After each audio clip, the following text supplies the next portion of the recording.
অনেকেই বলেছেন কর্মী মূল্যায়নের কথা, এই রাখো, কর্মী মূল্যায়নের কথা বলেছেন। আমি বলতে চাই, আমাদের নেতা বিএনপির ভারপ্রাপ্ত চেয়ারম্যান দেশনায়ক তারেক রহমান বলেছেন, এই 17 বছর যারা প্রথম সারিতে থেকে শুরু করে শেষ সারি পর্যন্ত মিছিলে ছিল, নতুন যারা আসবেন ওই পিছনের যে ছিল তার পিছনে তাদের থাকতে হবে। আমি বলতে চাই, আমি অনেক জায়গায় বলি, A category, B category, C category.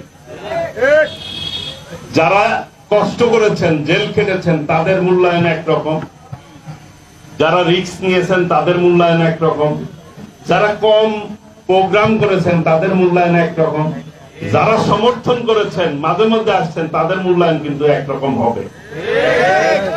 আমাদের নেতা বিএনপির ভারপ্রাপ্ত চেয়ারম্যান দেশনায়ক তারেক রহমান কিন্তু গোপালপুরে বক্তব্য রেখেছেন, টাঙ্গাইলেও বক্তব্য রেখেছেন, বিভিন্ন জায়গায় বক্তব্য রাখেন।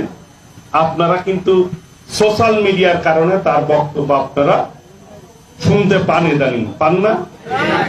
হাইকোর্ট ফ্যাসিস্ট সরকার, খুনি সরকার তার বক্তব্য বন্ধের নির্দেশ দিয়েছিল সরকারের নির্দেশে। এখন কিন্তু টেলিভিশনগুলিতেও আমাদের নেতার বক্তব্য আপনারা শুনতে পান।